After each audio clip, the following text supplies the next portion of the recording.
Cricket जैसे India में बड़ा फेमस है, हर यूथ का पहला पसंद है, ये रिलीजन है, इस लाइक देखा जाता है। क्रिकेट में कई बार होता है कि यार फिक्सिंग हुई, ये बहुत सारी चीजें, इस तरह की कंट्रोवर्शियल चीजें आ क्या पोलो भी कहीं उससे रिलेट करता है? पोलो में भी ऐसा कुछ क्रिकेट होता है? में क्योंकि इतना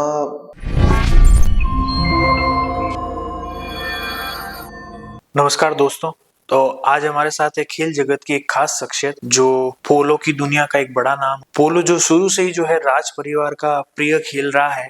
पोलो के स्टार प्लेयर हमारे साथ हैं आज, ध्रुवपाल गोदारा सर, जो करीब 25 सालों से ये खेल खेल रहे हैं और जो खुद एक आर्मी बैकग्राउंड से बिलोंग करते हैं। और क्या रही उनकी जर्नी, कैसे रही, हम जानते हैं उनसे।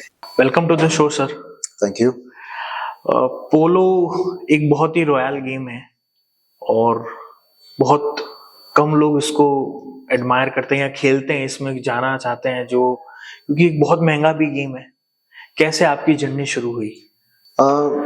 अभी मैं इसको कहूँगा कि रॉयल गेम है कहने के हिसाब से, लेकिन आज के टाइम में अगर आप देखें दुनिया के हर वॉक से अलग अलग लोग, बच्चे बच्चियां इस गेम को अपना रहे हैं।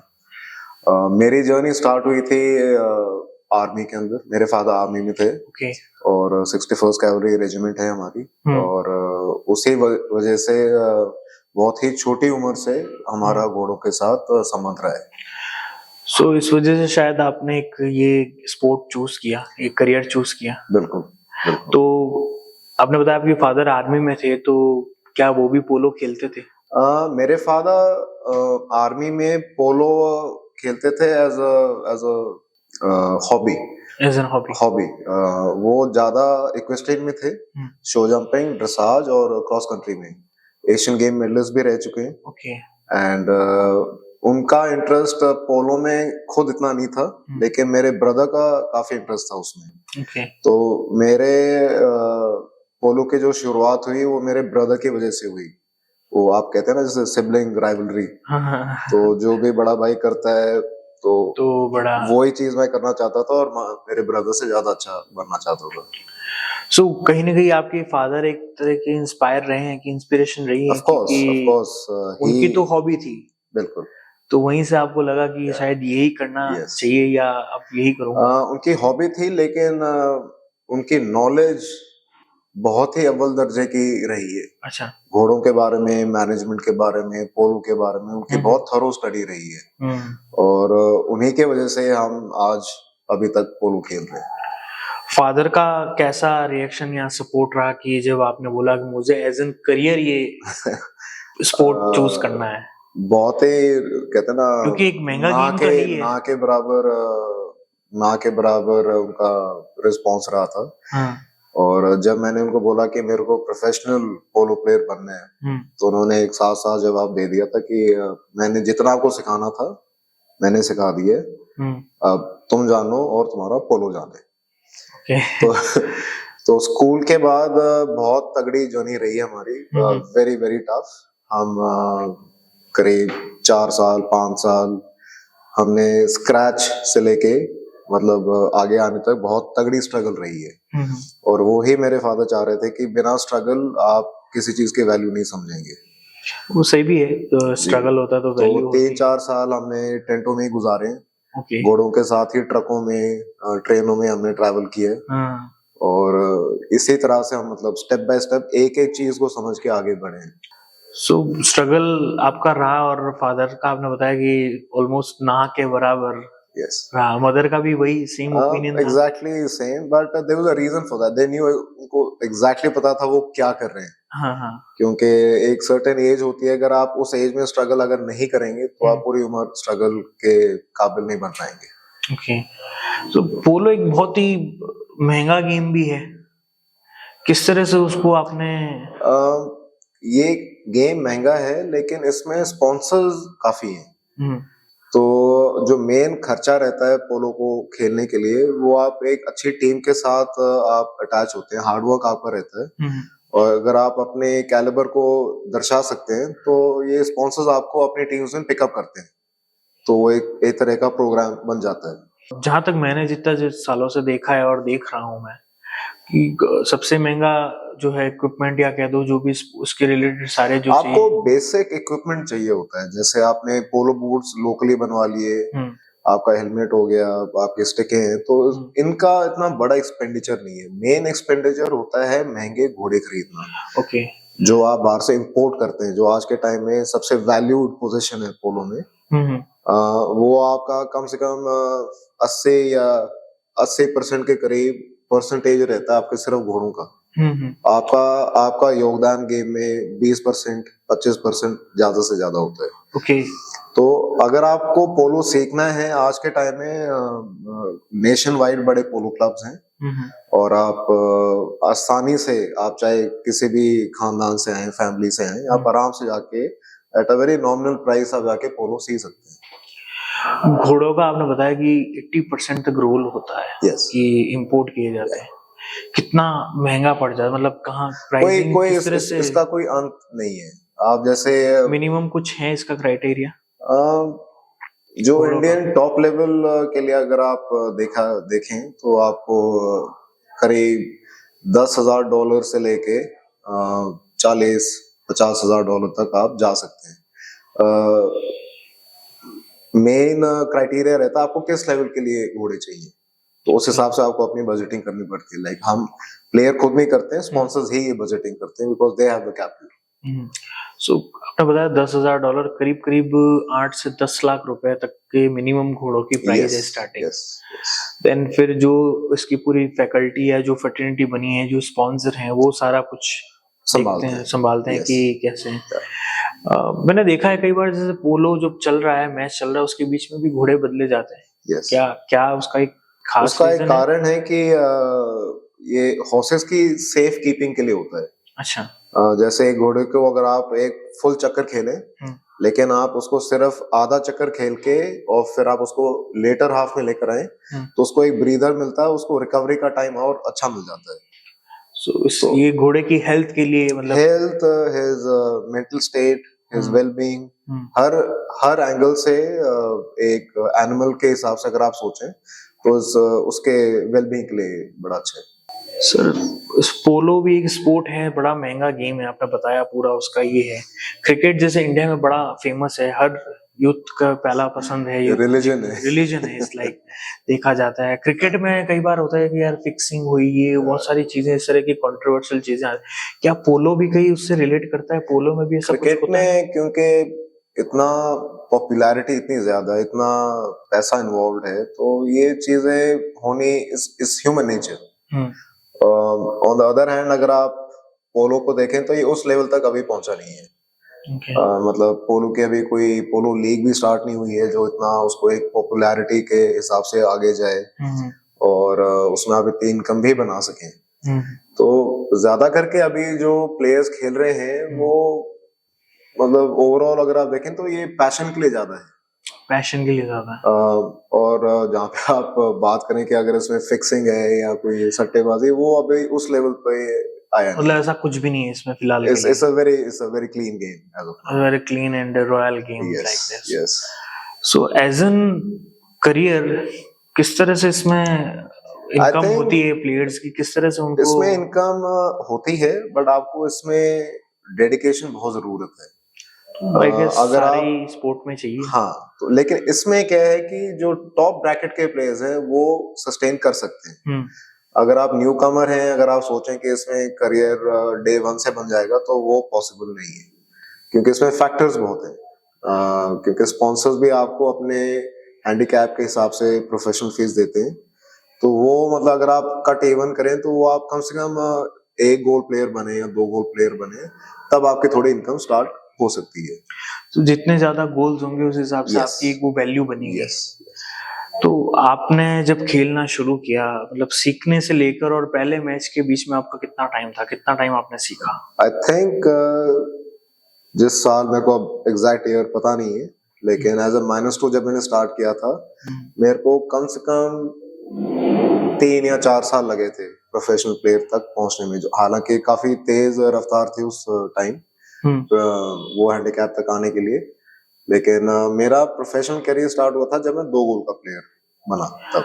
इसमें किस तरह से जो है रैंक तय होती है, किस तरह से ये दिखाया जाता है कि ये ऊपर का तो प्लेयर इसमें है? एक हैंडीकैपिंग कमेटी होती है। ओके। देयर इज ऑलवेज एक हमेशा पैनल होता है 6 मेंबर का, हम्म। जो आपका गेम देखते हैं सारे सेंटर्स में हम्म। और हर लेवल पे आप कैसे परफॉर्म कर रहे हैं।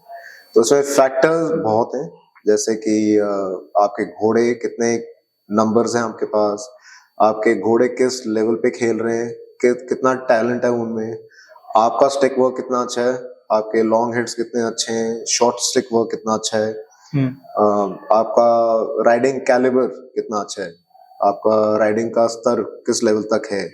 तो काफी कुछ सारा ये ओवरऑल एज अ पैकेज आप कैसे हैं प्लेयर, उस हिसाब से आपकी रैंकिंग देते हैं। तो ये सिर्फ गोल स्कोरिंग पे डिपेंड नहीं करता, overall as a team player and आपकी एंटिसिपेशन, आपकी riding, stick work, everything put together.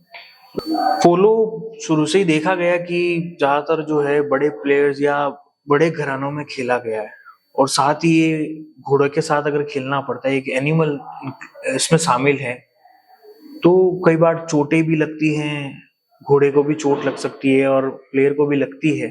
जैसे अभी हाल ही में मैं अभी कुछ दिन पहले देख रहा था, किसी प्लेयर को चोट लग गई। किस तरह से डेंजरस है, कितना डेंजरस है मतलब ये गेम? स्पीड के हिसाब से ये वर्ल्ड का सेकंड फास्टेस्ट गेम है। अच्छा। आइस हॉकी के बाद। ओके। उस कारण के स्पीड बहुत ज्यादा है। ओके। और आपका रिएक्शन टाइम इसमें बहुत कम होता है, तो इसलिए आपका एंटिसिपेशन बहुत जरूरी है। आपका मेंटल और फिजिकल हेल्थ टॉप पे रहना बहुत जरूरी है, क्योंकि आप एक ऐसे जानवर के ऊपर बैठे हैं जो आपसे 30 या 40 गुना ज्यादा स्ट्रांग है, और उसको कंट्रोल करना बहुत मुश्किल काम है।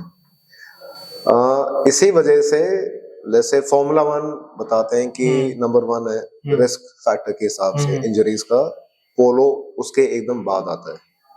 और इसमें फिजिकल इंजरी के चांस बहुत ज्यादा है। तो अगर आप रेगुलर प्रोफेशनल पोलो प्लेयर हैं, तो मैं ये मानूंगा कि ऑलमोस्ट बोलना तो नहीं चाहिए, but every regular polo player who plays at a good level, उसके काफी फ्रैक्चर्स होंगे ओवरऑल, और कपल ऑफ कंकशंस भी जरूर होंगे। आपको कई बार चोट लगी होगी मेरे ख्याल से? बहुत बार। किस तरह से मैच के बीच जब चोट लगती, क्या रिएक्शन और रहता है? किस उस तरह से टाइम उसका क्या है, आपका एड्रेनलिन बहुत हाई होता है और आपका खून भी कहते हैं ना जैसे गर्म रहता है। तो कई बार इंजरीज होती हैं, लेकिन ओवरऑल प्लेयर्स उसको नजरअंदाज कर देते हैं, और उनको इंजरी से ज्यादा गेम की परवाह ज्यादा होती है। कई बार हम खेले, जैसे हम इंडिया पाकिस्तान का गेम खेल रहे थे वर्ल्ड कप में जयपुर में 2001, जो हम क्वालिफाई किया था हमने फाइनल्स के लिए वर्ल्ड कप। तो उसमें मेरे हाथ पे एक स्टिक लगी थी बहुत जोर से, और पूरा अंगूठा मेरा खुल गया था। और मेरे काफी टांके लगने वाले थे, लेकिन हमने फटाफट उसको मैंने बैंडेज करवाया और वो गेम खत्म किया हमने। हम जीते भी, और उसके बाद जाके हमने इसकी ट्रीटमेंट कराई। सो ये रिस्की है, लाइफ रिस्क गेम है एक। Of course it is risk हमेशा रहता है पोलो, क्योंकि इसमें ना ही प्लेयर्स का तालमेल, लेकिन एनिमल्स का भी तालमेल बैठता है। एक पोलो स्टिक है, पोलो बॉल है, जो बहुत तेज रफ्तार से ट्रैवल करती है, तो वो भी आपको सही हिसाब से। पोलो की बॉल है, आई गेस मैंने देखी है, वो भी बहुत हैवी होती है वजन और उसका। और किस तरह के मटेरियल से यूज होता है? Processed plastic. ओके। हाँ, तो ये सिलेक्ट कंट्रीज में ही बनती है। Okay. And it travels and it बहुत रॉक हार्ड होती है ये। हाँ, मैंने देखा है। इसलिए आपने देखा होगा कि पोलो में प्रोटेक्शन बहुत होती है। आपने helmet and all the elbow guards हैं, नी पैड्स हैं, बूट्स हैं, यू रिक्वायर ऑल दैट। सो वो सारी चीजें हैं। तो रिस्क तो है ही है इस गेम में, वो भी ऑब्वियसली लाइफ रिस्क बहुत इंपॉर्टेंट फैक्टर है, क्योंकि ये सारी चीजें रहती हैं, तभी पोलो इतना एक्साइटिंग है। हाँ, ऑब्वियसली। आपको आपका फेवरेट मैच, कोई इतने साल से आप खेल रहे हैं, कैसा एक्सपीरियंस रहा अभी तक का आपका? मतलब क्या आप अपने, जैसे अभी रिसेंटली मैंने देखा आपका जो है सन है, वो भी एक स्केल में आ गया है। Yes, he is also playing really good. Yeah is got a long way, अभी तो शुरुआत है। हाँ, बट वो एक कितना अच्छा प्लेयर बनेगा दिखते हैं वो तो, कि यार ये अच्छा बनेगा ही ऑब्वियसली। सो आपका क्या रिएक्शन था जब उसने ये बोला कि पापा मेरे को ये गेम खेलना है? I was happy. हाँ। हमें खुशी हुई कि उसने एक अच्छा स्पोर्ट चूज किया, क्योंकि इसमें आपको एक चीज रखनी पड़ेगी, वो है डिसिप्लिन और लॉट ऑफ हार्ड वर्क। तो आज के टाइम में जहाँ इतने डिस्ट्रैक्शंस हैं, और अगर आपका लड़का अगर फोकस कर रहा है किसी अच्छी चीज पे, और उसके वजह से वो अपनी मेंटल हेल्थ और फिजिकल हेल्थ मेंटेन करता है, तो आई थिंक वो किसी भी पेरेंट के लिए एक खुशी की बात है। आपका किस तरह से उसको सपोर्ट, क्योंकि आप एक बहुत ही सफल प्लेयर भी हैं जी, बहुत नाम है, आपने इंडिया को भी रिप्रेजेंट किया है जी। क्या आपने उसको किस तरह से गाइड किया है, टिप्स वगैरह उसके लिए कि बेटा ऐसे ये खेलना मैंने है? उसको कभी पोलो के लिए फोर्स नहीं किया कि तुम पोलो खेलोगे। Okay. तो उसको कोई इंटरेस्ट था भी नहीं पोलो में, और ना ही घोड़ों में, क्योंकि बच्चे हैं, क्योंकि वो जैसे ढलते हैं उनको वैसे ढलना हाँ, वो ढालना जरूरी माहौल होता शायद है। वही देखा हाँ। होगा कि घर पे घोड़े तो हैं। पोलो से पहले वो टेनिस में काफी इंटरेस्टेड था, स्विमिंग में, तो उसने बहुत टेनिस खेली है, बहुत स्विमिंग करी है। और उसका मेरे ख्याल जितना पोलो में इंटरेस्ट है, उतना ही इंटरेस्ट, अगर ज्यादा नहीं तो बराबर का इंटरेस्ट मानूंगा, फुटबॉल में। Okay. तो वो अपने स्कूल टीम के फुटबॉल की टीम का कैप्टन भी है, और एथलेटिक्स में भी बहुत अच्छा कर रहा है। So is a sports person, मतलब ही completely. लव्स, वो मतलब आउटडोर्स बहुत पसंद करता है। इंटरनेशनल मैचेस आपने बहुत सारे खेले हैं, आप हर साल इंटरनेशनल मैचेस खेलते हैं, आप इंडियन टीम के 2 बार कैप्टन भी रहे हैं, इंडिया को आपने रिप्रेजेंट किया है जी। किस तरह का प्रेशर होता है उस टाइम, क्योंकि आप एक इंडिया को, अपने देश को जो है रिप्रेजेंट कर रहे हैं फॉरेन कंट्री? मेरे ख्याल से प्रेशर किसी भी अच्छे खिलाड़ी के लिए प्रेशर होता है प्रेपरेशन का, कि आप मेन टीम तक पहुंच सकें। और मेरा यह मानना है कि एक बार आप टीम के लिए सिलेक्ट होते हैं, और आप जब समय आता है ग्राउंड पे उतरने का, मेरे ख्याल प्रेशर इतना फील होता नहीं है, क्योंकि आप मेंटली इतने फायर्ड अप रहते हैं कि अभी परफॉर्म करेंगे और खेलेंगे और अगले टीम को दिखाना है। तो मेरे ख्याल एग्रेशन इतना आ जाता है, और इतना आप गेम में बिजी हो जाते हैं कि प्रेशर तो मेरे हिसाब से बाहर चले जाता है। इनफैक्ट बढ़िया खेलने का एंजॉयमेंट, वो प्रोसेस स्टार्ट हो जाता है। स्टिल कभी लगा हो, कभी ऐसा कि यार आज प्रेशर है या मैच मेरे ख्याल गेम से पहले हर प्लेयर प्रेशर महसूस करता है। हाँ। बट बात हुई है, जैसे ही बॉल थ्रो इन होती है गेम के अंदर, मेरे ख्याल वो एकदम जैसे टोपी आपके पीछे चली जाती है। हाँ। वो उसी हिसाब से प्लेयर क्लिक हो जाता है उस टाइम पे, और वो एड्रेनल रश और पूरा जोश के साथ आप फिर गेम के अंदर फोकस करते हैं। So it's just a change of moment at that time. So India के आप 2 बार इंडियन टीम के कैप्टन रहे हैं, किस तरह का कैप्टनसी का एक प्रेशर होता है, वो एक जो चीज है कि एज एन कैप्टन, क्योंकि कई बार अच्छे प्लेयर को भी शायद बाहर करना पड़ता है या रखना, साइड में रखना पड़ता होगा, कभी वैसा रहा है यार इस प्लेयर को चूज करना और इसको? लकीली ऐसे सिचुएशन में हम आए नहीं, क्योंकि बहुत केयरफुली हमने टीम्स हमेशा सिलेक्ट करी है हमारी कमिटी के साथ, और यूजुअली हमारी प्रैक्टिस बहुत अच्छी हुई है। तो अगर टीम का बढ़िया तालमेल रहता है, तो लास्ट मिनट पे किसी को चेंज करना, ये सिचुएशन बहुत कम होती है। मेरे हिसाब से, क्योंकि सिलेक्शन आपने सही करी है, और आपका जो पूरा प्रोसेस ऑफ जैसे टीम का संतुलन बनाए रखना, टीम स्पिरिट एक बढ़िया लेवल पे रखना, और टीम प्रैक्टिस को लेके आप जितना सीरियस जो इंडियन टीम रही है इन द पास्ट, मेरे ख्याल उस वजह से इतनी कॉम्प्लिकेशंस आई नहीं है कभी। सो योर फेवरेट प्लेस जहां आपको किसी शहर में या किसी कंट्री में खेलना अच्छा लगता है, या फेवरेट एज एन ग्राउंड हो सकता है या एज एन एम्बियंस की कि यार वहां मुझे खेलना अच्छा लगता है? हमने ऑलमोस्ट पूरा वर्ल्ड ट्रैवल किया है पोलो के हिसाब से। बहुत कई हैं, बहुत ग्लैमरस सिटीज हैं, ग्लैमरस क्राउड्स रहे हैं, बढ़िया ग्राउंड्स रहे हैं, लेकिन आई थिंक इंडिया का अलग ही चार्म है ऑब्वियसली। और मेरे पर्सनल जो मेरी फीलिंग है, एक जोधपुर और एक जयपुर, ये 2 सिटीज हैं जो मेरे दिल के बहुत करीब है पोलो पोलो के पोलो के हिसाब लिए, से। पोलो के साथ आप हर साल जोधपुर आते ही हैं यस पोलो यस के लिए। यस तो जयपुर आपका होम टाउन है वैसे, यस। तो वन ऑफ द रीजन कि आप इसलिए Jaipur. Not because it's home town, but polo का कल्चर और हिस्ट्री बहुत रिच है बिल्कुल इन दोनों शहरों में, बिल्कुल है जोधपुर और obviously। जयपुर में। और जो लोकल क्राउड है जो बहुत इन्वॉल्व होता है पोलो के साथ, तो उसका एक अलग चार्म और है। और अपनापन शायद एक लगता है कि फीलिंग, एक कनेक्शन है कि लोग आए और अपनी भाषा और अपने तरह से लोग जब ट्रीट यस करते हैं, मिलते यस हैं after the match. Yes. Sir sports आपको खेलते कितना समय हो गया लगभग? मेरे ख्याल 25 साल से ज्यादा हो गए। 25 साल हो गए, मतलब इतने तो कंफर्म है आराम से, कि आराम से। 25 साल में आपका कोई फेवरेट मैच या फेवरेट प्लेयर? आई थिंक जो मोमेंट हमेशा मेरे दिल के बहुत करीब रहेगा इज जब मैं 16 साल का था और 2 गोल का प्लेयर मुझे बनाया गया था, और उसी टाइम मेरी फर्स्ट टाइम मेरी एंट्री हुई थी इंडियन टीम में, इंडियन टीम में। And as a extra.